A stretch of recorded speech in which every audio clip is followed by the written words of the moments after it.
Let's get to the Cincinnati Bengals. This will be fun.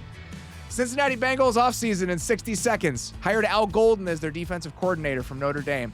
Extended Jamar Chase, 4 years, $160 million. That seems like it happened 20 years ago. Extended T. Higgins, 4 years, $115 million. Reworked Trey Hendrickson's deal, gave him a $14 million raise to just kind of keep him happy, but they could still lose him after the year and still tag him after the year, by the way. I can't wait to do the whole Trey Hendrickson thing again next spring. Reworked B.J. Hill's deal, 3 years, $33 million with $11 guaranteed. Brought back Mike Gesicki, 3 years, $25.5 million, $6.5 guaranteed. Signed T.J. Slayton, defensive tackle, 2 years, $14 million. Small deals for Noah Fant, Joseph Asai, and Oren Burks. Noah, if you were a tight end and you were a free agent, you immediately sign with the Bengals. Mm-hmm. Yes. Do you want to make $9 million next year? Go to Cincinnati with Joe Burrow. So we have the career rehabilitation plan for the Niners and Chris Kasurek. The Joe Burrow tight end career rehabilitation plan has been in full force over the last few years for the Bengals. In the draft, took Shamar Stewart, 17th overall in the first round, edge rusher, linebacker Demetrius Wright, second round, 49th overall, offensive guard Dylan Fairchild, third round, 81st overall, linebacker Barrett Carter, fourth round, 119th overall. Lost Alex Kappa, Sheldon Rankins, Akeem Davis-Gaither, and Jermaine Pratt in the offseason. Derrik, what are you excited to watch for the 2025 Cincinnati Bengals?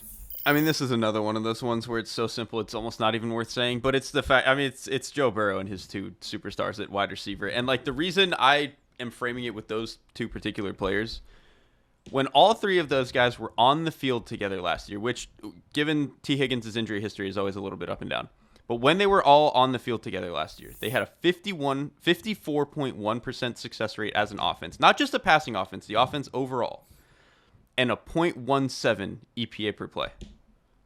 For reference, the Ravens throughout the course of the season led the NFL with 0.16 EPA per play, and the Lions led the league with a 52.8% success rate. The Bengals are the best offense in the league when all of these three guys are playing, and I really don't see why that would stop this year. With traffic cones at the guard spots. Yes, with traffic cones at guard, which that has been true the entire time that Joe Burrow has been there, basically. But we're fixing it, guys. There were a couple years where Alex it Kappa was played fine. okay. Last year, it bottomed out in a pretty bad way at some of the interior offensive line spots, and they were still the best offense in the league when those three guys were out there. And we're fixing it, guys. Come on. Let's go.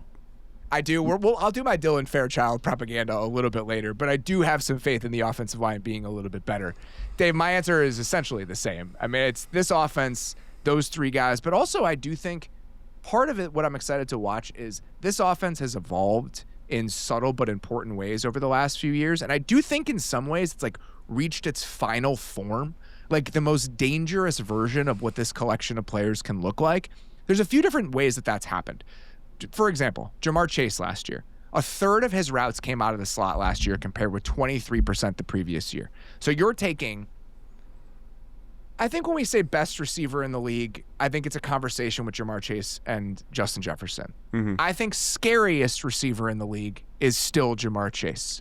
I think that's a great way to put it. So you're taking the scariest receiver in the league, and now you're turning him into a horror movie villain where you don't know which door he's going to be popping out of over the course of the entire game. They're doing a little bit of that. This team finished third in the NFL in EPA per play out of 12 personnel last year, behind only the Ravens and the Bills. They were fourth in total yards out of that grouping. This was a team that played in 11 personnel 98% of the time when Tyler Boyd was there. Some of this is driven by Gesicki's usage because he's not really a tight end. But even when Gesicki was not on the field, this team finished 10th and 12th personnel usage last year. And then even if you look at some of the stuff they were doing early in the season with Eric All, like as a blocker and a lead blocker, they're really trying to push things forward with the bigger bodies that they're putting on the field. And the last one that I'll throw out there, this is independent of how you're using Mike Gesicki. In 2023, the Bengals were in spread formations on 34.8% of their plays per next gen. That was a top 5 rate in the league. They were in condensed formations on about 16% of their plays, which was a bottom 3 rate in the league, and double or half of the amount of times they were in spread looks. This was a spread out offense and had been for years since Joe Burrow got there. Last year, 26.5% spread looks, 25.5% condensed looks. They have slowly built layers into this thing that make them more difficult to play against. And when you're combining that with a quarterback playing at Joe Burrow's level, Joe Burrow leveling up certain elements of his game with how he was moving around the pocket, and you're making it harder to defend the receivers because you're using them in more diversified ways, we're cooking over here. And that is what the Bengals offense felt like last year. On top of all of that, I'm really excited about the potential for some ceiling raisers to what is already the best offense in football. Like, the Bengals are in the mess that they're in right now, which we'll get to because they haven't drafted well enough on defense. It looks like they could have added some dogs in the draft on offense, though. Like, I'm so excited for year 2 Amarius Mims. Like, remember, like, the word coming out of college on Amarius Mims was he just didn't play a lot. Like, he played 7 games in his final season at Georgia. Now you get year 2, the guy's built like an int from Lord of the Rings. I mean, like, the potential is limitless for a guy like that. You add Dylan Fairchild, which we only saw the preseason, but it was at least encouraging and exciting for a 3rd-round pick who's playing his first pro snaps. This is the first year where it's really Chase Brown's show from the very beginning, and we all know what that looked like when he got to take the job and run with it. I'm excited to see if Taj Brooks can carve out a role for himself as a rookie. It's a guy I liked a lot coming out of Texas Tech. Like, there's some young talent. Andre Yoshivas as well. Like, he's been a solid player for them. Yoshi He's can going play. in. Yeah. He can play. So as bad as they've been drafting defenders, they've added I guess I don't want to get too far ahead of myself. We don't know for sure that they're all good yet, but the potential is there that they could be really good. And if they are, I mean, it's not like the Bengals need to get better on offense, but how scary is that if they are? By the time Amarius Mims got to like week 10 last year, he had played more snaps as an NFL player than he did his final season in college, which is something one of their coaches brought up to me when I was there at training camp. And I do think that's worth mentioning. And also, he was somebody that was banged up coming into the year, got stunts development. And so him just being healthy is really exciting. I will say, as somebody that is really hinging his happiness this fall on whether or not Chase Brown scores a lot of fantasy points, I do not want to see Taj Brooks play well for the Bengals, but I can understand where an objective observer would want that. The last thing I'll say about just the offense in general and why we might see a little bit in some areas we've seen differentiation, the amount of play action that they've started to use is never going to be a lot, but it has been considerably more than it used to be. And so just one more thing they're doing, just taking plays off of the offensive line, which they never used to do. It was one of the hardest jobs in football being an offensive lineman for the Bengals because they're leaving you out to dry like 70% of the time because that's just how they wanted to play, and that was what the skill position talent dictated. And then the other thing is you're making it easier on the quarterback. You're giving him like 4 or 5 plays that are a tiny bit easier. And so them having as much talent as they do and now just taking a little bit off of that talent and letting the scheme do the work every once in a while, I do think that is what has helped bring the Bengals offense to this point. Let's talk about the swing points with the 2025 Bengals. Derrik, what do you got for me? It's those 2 Georgia offensive linemen, Amarius Mims and Dylan Fairchild. Like, they are... The rest of the guys who have been on this offensive line are either not serious needle movers or we've already seen them in this offense and know that they're kind of just placeholders. Fairchild and Mims are the ones that, like, if they hit, they're going to be the ones moving people. They're going to be the ones that are picking up every stunt that they need to, all that certain stuff. And I have a decent amount of faith that we're going to get there. Like, I love Amarius Mims. I mean, me being the sizest and him being built the way that he is, like, it's just very easy for me to get excited about the way that he moves, the way that he's built. And again, last year he looked really good in the preseason and then like got banged up a little bit early in his season and just never quite got to, I think, the player that we wanted him to be. But I've got faith that he's going to be good. And then Dylan Fairchild, I know when we talked about after the first preseason week, I was like a little bit up and down with him. The Washington game, man, he was destroying people. And again, it's only preseason and stuff, but the fact that he was at least doing that, like picking up everything, he's incredibly aggressive in a lot of his pass sets, which I kind of find admirable. Like, he's just, if those 2 guys are what they need them to be, this is going to be hopefully a very different Bengals offensive line. And I want to say, about an hour before we started recording, they signed Dalton Reisner, and we'll see what that ends up shaking out to be. One of the areas of concern for this team for me throughout the entire offseason, and it's honestly where I wanted them to spend some of their excess cap that they could have created in the way that they structured the Jamar Chase and T. Higgins contracts and just didn't create, was finding like another $8 to $9 million in the couch cushions to pay an offensive guard to play right guard for you, because the Lucas Patrick, Cody Ford part of this I was not excited about. And there was like some cautious optimism that by the end of camp they could be in a spot where they liked what they had there. I think the Reisner thing is an indication that they might not have liked where things landed, and so I would not be surprised if he got a crack at being the right guard for this team. I don't think Dalton Reisner is an exciting option. That's why he's available on Labor Day. But I do think he could be a slight upgrade over the two guys who are fighting for that right guard spot. And a slight upgrade is enough for me to at least breathe a tiny bit easier. And the thing I would say there, too, and you've brought this up a number of times with young offensive lines that I think is a great point. When you get an older veteran guy who's clearly done this for a while next to a young player like Amarius Mims in this case, that alone, even if on an individual level he's not really better than Lucas Patrick, is probably worth it in the end. My swing point is kind of an extension of the offensive line conversation. It's just the run game. Like, if you look at their run game last year, this team just struggled to run the ball on its own terms last season. They were bottom 6 in rushing success rate, and even with Chase Brown out there, they would have been 19th in rushing success rate on his snaps.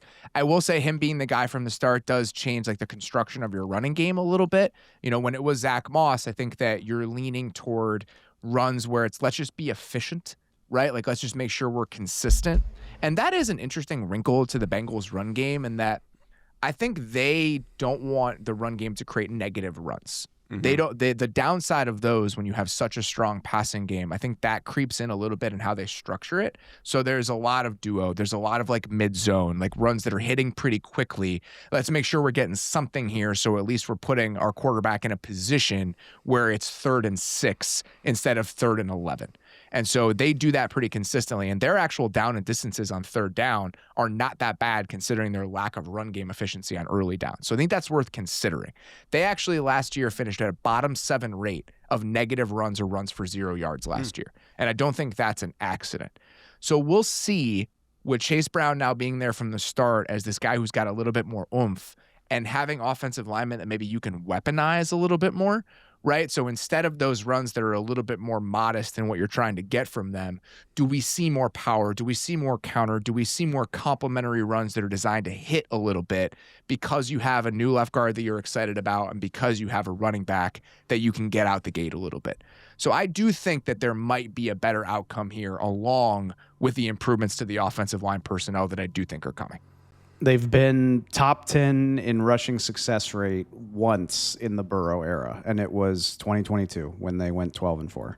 And had 0 explosive runs for the entire season. Hey, and like, I mean, Chase Brown brings that element, but as long as it's useful, like the explosive, I'm cool with the explosiveness coming from the receivers. Same. That's what you're paying. Yeah. Well, you want Chase Brown to make all the explosive plays. I'm so, like, as long if as Chase Brown never has an explosive play, but he runs for 1,700 yards and 15 1-yard touchdowns, it's fine with me. Get him to the 2-yard line. Yeah, exactly. As long as somebody's producing the explosiveness, I just need the run game to be useful, which it hasn't been in at least a couple years.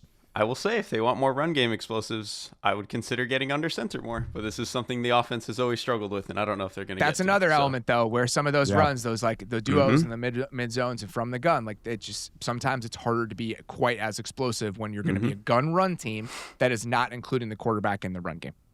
So, and it's always a push and pull. And we've talked about this so many times over the years. Like, there are certain things where other teams are going to let the scheme do the work, and they're going to get under center, and they're going to use play action, and they're not going to ask their quarterback to do a ton, and they just don't want to do that because they feel like it neuters one of the best characteristics that their MVP level quarterback brings to the table.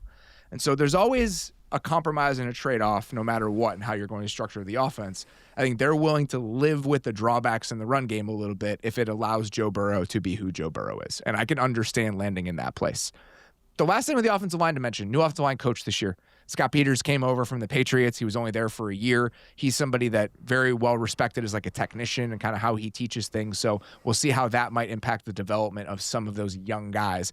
The Patriots offensive line obviously was a disaster last year, but you could have like combined Scarnecchia wasn't fixing Jeff that. Stoutland, Scarnecchia, and Bill Callahan into one person, and I'm not sure they could have gotten the Patriots offensive line there last year. What is keeping you up at night, David, about the 2025 Cincinnati Bengals?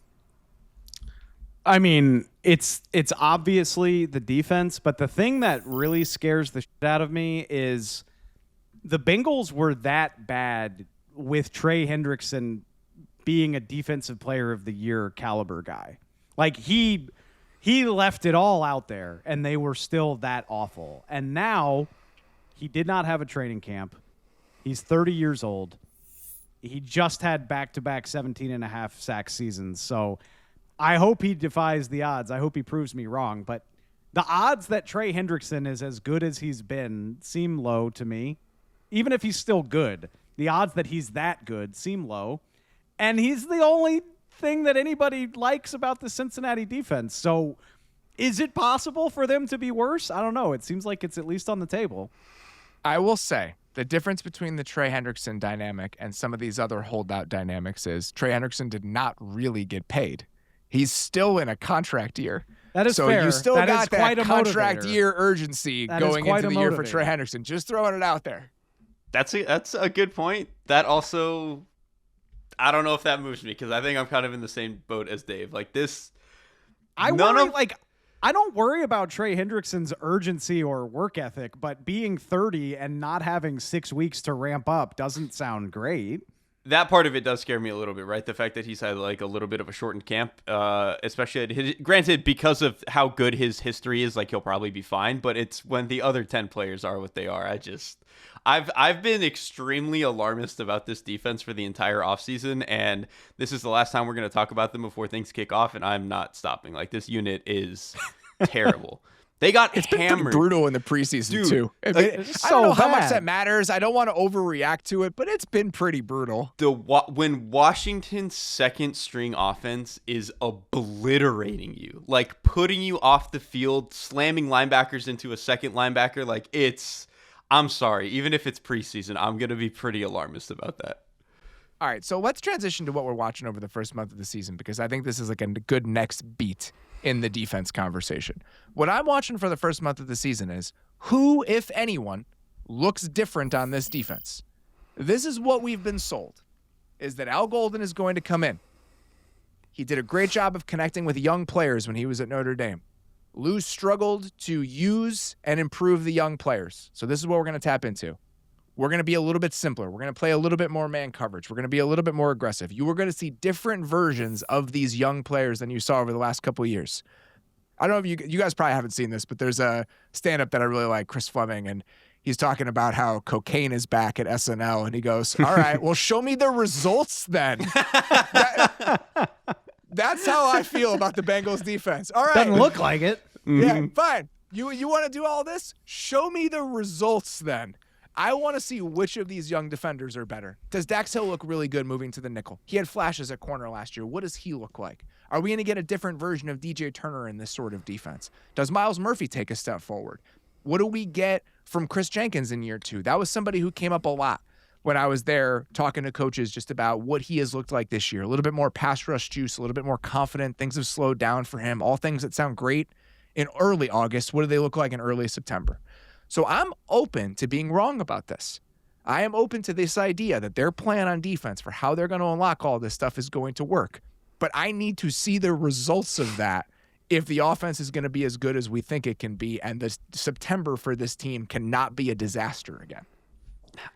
I think I just have issues with it because it's like, I think the idea that a guy was able to connect with young players when he got to coach Notre Dame's defense is like, this just seems like we're making up at this point. But I'm just the messenger I'm here. not blaming you. I want to be clear. I'm blaming their messaging. So I really just like don't understand. Like, this is the NFL, man. Like you're all adults here. Figure it out. So that part of it is to me. But anytime I realize that whenever teams are doing like coach speak about what their defense is going to be, they always say it's going to be multiple and aggressive and all that stuff. Whatever. I don't really care about that. When a defense is explicitly saying we're going to be simpler, that worries me, man. Like, I don't love that. We live in a world where defense cannot be simple, and I really do we not go like in that. We go in these cycles though. Like every time a coordinator gets I don't fired, know. it's just like, oh, the Yes, playbook that's was exactly too right. big, and Al's play sheet fits on an index card, and we can just play so much faster. And then when that Gus inevitably Bradley's fits on fails- an index card, and those defenses aren't any good. Those defenses are passive, though. I think the Yeah, whole they're point of this okay. is we're going I to play guess a little that's- bit more yeah. man. We're going to be in your hip pocket, like all that stuff and the benefits that come with it. And I will say that version of simplifying it can be beneficial in the right situations. Whether or not this is one of those, we'll see. I hadn't thought about this, but I love the fact that Al Golden is getting billed as relating to the youth when his calling card for a large chunk of his career was wearing a starched white dress shirt with like a huge tie. Like that was his thing forever, being on the sidelines looking like a CPA. So maybe it'll work. And I'm with Derek. I've been saying all offseason, I just think Lou Anarumo was a convenient scapegoat. But that doesn't mean that Al Golden can't be successful. And if you're a Bengals fan looking for a shred of optimism, I do there are guys on this defense that I just have to believe are better than they might have looked last year. And like if Al Golden, who are those guys? Because I think that's the exact thing they're trying to sell. I mean, the guy that comes to my mind right off the top of my head is Cam Taylor-Britt. Like, I have to believe you can get good results out of him. Geno Stone had the benefit of playing on a loaded Ravens team, and maybe that's the issue, but even Geno Stone has played good football over the course of his career. Logan Wilson has played good football over the course of his career. Like, there are 4 or 5 guys that should be able to be part of a useful NFL defense here. I don't know if that's enough, but again, if I'm looking for the glass half full version of events, maybe that's it. I will say that when they did start playing some of these younger guys a little bit later in the season, you did see some decent results. Like Jordan Battle becoming a starter in week 13. Like Jordan Battle probably should have been playing a little bit more. We didn't see Dax Hill for a good majority of last year. So I again, am open to this idea that some of these young guys are going to surprise us. If Jordan Battle can be good, if Cam Taylor-Britt can be a little bit more consistent, if Dax Hill can be an impactful player as he settles into that role, if they're better against the run, right? And so that's the entire thought process of adding a guy like TJ Slayton, but not really having an interior pass rusher in the mix. They didn't have those guys last year because Sheldon Rankins didn't play. And so even having a fuller arsenal of a defensive line rotation, is that going to lead to different results? Maybe. I'm open-minded enough to be surprised here. I just think that it would be a surprise if this unit actually is appreciably different than it was at the end of last year. I would just say, and I remember talking about this on the Seat at the Table show, they just have to be normal bad. You just got to be normal bad and not what am I watching? How is this the NFL bad? And if you can pull that off, then this is a 10 or 11 win team. We're wrong about defenses all the time. And I think as much youth as they have on that defense and as much uncertainty as they have with the fully formed version of the players is an advantage here. That's one of the ways that we can potentially be wrong. And so I think that is what kind of has to unfold for this team to accomplish the goals that it wants to. Do you want to talk about what you're watching in the first month of the season, David? I think it's just worth bringing up because it's been a reliable trend since they made that Super Bowl. Since 2021, Cincinnati's 4-8 in the first month of the season. They famously started 0-3 last year. They lost those 3 games by a combined 12 points. That's what happens when you have a great offense and a terrible defense. But yeah, it is a troubling trend where the Bengals are behind the 8 ball before you can even blink. Every year since 21, we're midway or late into September saying, can they dig out of this? Can they be one of the 15 teams in the modern era that's gotten to the playoffs after an 0-2 start? Just spare me that. Just spare me the mental gymnastics of trying to figure out if you can dig yourself out of a hole. And Derek and I talked about this before the show. Their opening opponents are Cleveland, Jacksonville, and we know Minnesota's got a great roster, but it's still a team breaking in a first-year starter quarterback. By NFL standards, it's about as manageable a first 3 games as you can ask for. Surely this can be the year that the Bengals at least get to October I'd settle for 500.